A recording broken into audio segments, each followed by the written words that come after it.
we'll talk about our good friend Hosea.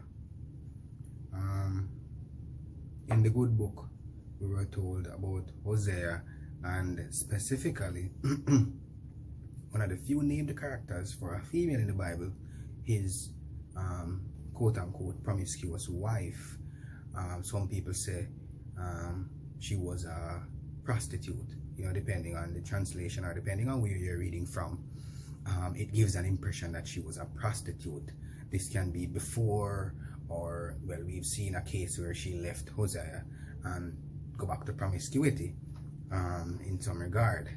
So we'll use the case of that, and we'll talk about Hosea, and we're talking about the Lord said, basically instructed Hosea that he was going to marry a promiscuous woman and that he's going to multiply him or have baby with her.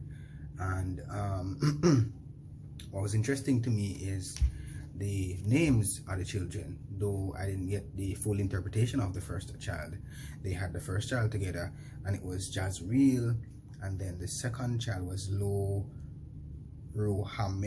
Don't pressure me on the pronunciation, but what I got from it was the translation. It meant not loved, meaning the child is not. That's the translation for the child's name.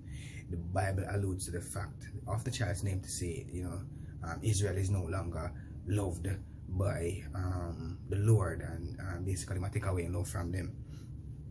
The last child, Lo Amin, not my people, not my God. It actually further down the line there's a little discourse about not my people and I am not your God.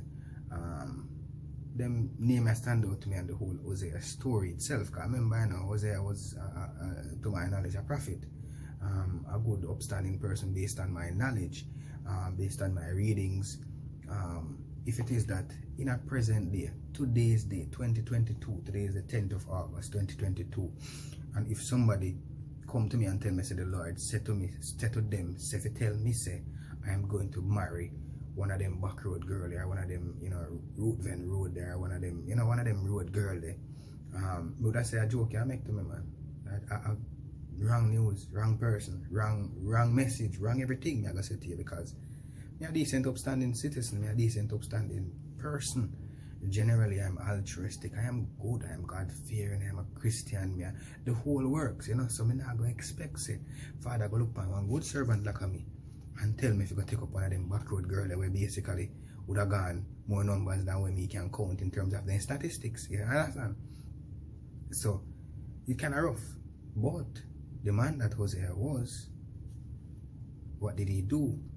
He listened to the Lord, and he went ahead and he found this promiscuous woman in Gomer, and he decided to make her a wife, and he decided to multiply with her and by extension make a family. Now, in some readings that I read, I guess we can have this discourse depending on your theology that we can have this discussion. The readings, that the research that I did, some persons alluded to the fact that the last child was not Hosea's child, and hence the not my people name that he was given, because Jamaicans say a jacket and a me pitney. Now this speak volumes to me. So this let me flip this and tell you about human nature now. Generally, let's take my good friend Hosea and his wife Gomer out of it. Let's talk about people generally. Like Hosea generally is supposed to take this lady out of putting her body through constant wear and tear, lust for, or choosing not to use certain words. Basically I help you to keep a particular standard. Basically I help you to say to yourself, so keep your head up and make so much personal for you traverse through your your private parts. So by extension, come live with me, married, you're married, and but based on the nature of some persons, they can never satisfy, and we have seen some of those persons in our lives. We have interacted with a lot of these people. We would have been friends and family members of ours, so we know say people stay so. In another reading that I found out, I read, it said that she left and went back to her promiscuous lifestyle after she was with Hosea, because she claimed that the other men could provide certain things for her that Hosea could not.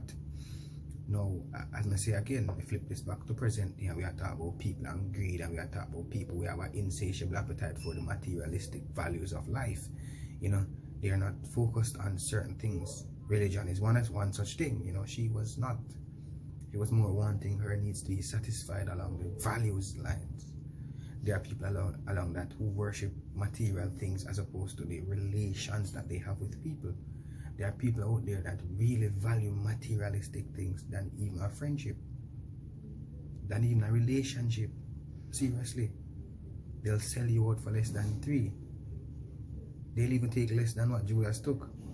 Sometimes they'll even take nothing, generally, because that's their nature. So the Hosea story, I learned something from it, though I would have known that already. No matter how you force somebody to do something that you think is good for them, at the end of the day, if they don't consider it in that regard, or they are stuck perfect in their life, then most definitely they will not be changing. They will not be focusing on anything. They'll not be focusing on anything else other than what it is that they are so into. They are for themselves and for their gain. In life, you have to know when you have an individual along that lines, and no, I not say if you give up on people, but you know the levels to go with these persons. Persons who are focusing on relations and friendships, you'll understand how to treat with them. Persons who are focusing on materialistic aspects of life, you'll know how to treat with them. I'm just saying, know when there's a Gomer in your life, and know when